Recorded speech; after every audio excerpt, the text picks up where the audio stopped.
One of the first lessons that English learners around the world learn are the names of the body parts. The head, the eyes, the nose, the mouth. In fact, I've taught the song so many times to children in the past.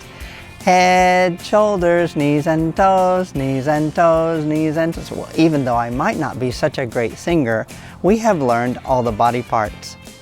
But did you know that many body parts can be used in idioms to have a different meaning?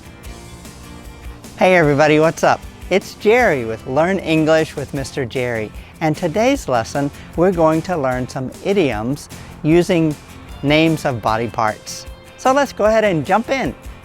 The first idiom for today's lesson is keep your chin up. Keep your chin up. You might know this expression because it means to stay positive and cheerful even when it's difficult. So I live here in Oregon, and in the winter, even though it's not so cold, it does rain a lot. And there are days where I go to work and all I see are cloudy skies. But my wife says to me, Jerry, keep your chin up. It's a good encouraging word for me to hear so that I stay positive. What do you struggle with? Do you need somebody to tell you to keep your chin up? Stay positive. The second idiom for this lesson is put your best foot forward. Foot. The foot is what you use to walk with. In fact, you have 2 feet and you want to put your best foot forward. If you put your best foot forward, it means that you do your very best to make a good first impression. And this can be helpful when you are doing something for the first time, like starting the new school year or starting a new job. When you're meeting a customer for the first time, you want to be sure to put your best foot forward. Let's take an example. When my son needed to have a job interview, I told him to be sure to put his best foot forward. The third idiom we're going to talk about is butterflies in your stomach.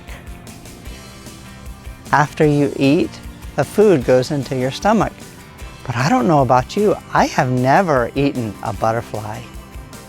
In fact, I don't want to eat a butterfly. So what does this expression mean? If you have butterflies in your stomach, it means that you are nervous about something. When you have butterflies in your stomach, it is a feeling that you are nervous and your stomach is not relaxed. So, when do you get butterflies in your stomach? Do you get butterflies in your stomach before you give a speech? Before you meet somebody for the first time? I think I had butterflies in my stomach on my wedding day because I was nervous. And anything could go wrong when you're in a wedding. So, and a few things did, but that's another story for another day. But the end result was good, and our marriage is wonderful and everything is great. But the wedding day is a typical time to have many butterflies in your stomach. What about you? Is there a time when you get butterflies in your stomach? The fourth idiom we're going to talk about is have 2 left feet. Now, if somebody has 2 left feet, then that would be very strange. So what does this expression mean? Well, I just said that I had butterflies in my stomach at my wedding day. We didn't do any dancing at my wedding day, but if we did do dancing, I would have had butterflies in my stomach because I have 2 left feet. This means I'm not a good dancer. I'm not coordinated when I dance. Although my wife would have been very happy for us to dance on our wedding day, it wouldn't have been very pretty because I have 2 left feet. Are you a good dancer, or do you have 2 left feet? The fifth idiom is cost an arm and a leg. Now wait a minute. I have never paid for anything with my arm or my leg. I've always used money to pay for things. So if something costs an arm and a leg, What does that mean? This means something is very expensive. You might say, I went to an Ivy League university to get my education, but it cost me an arm and a leg. It was very expensive.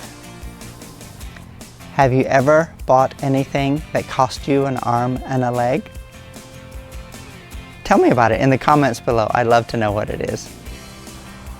The sixth idiom is get off someone's back. Get off someone's back. Now, if someone is on your back, it could be fun, right? I remember playing in the water with someone on my back, and that was a lot of fun. But this expression doesn't mean fun.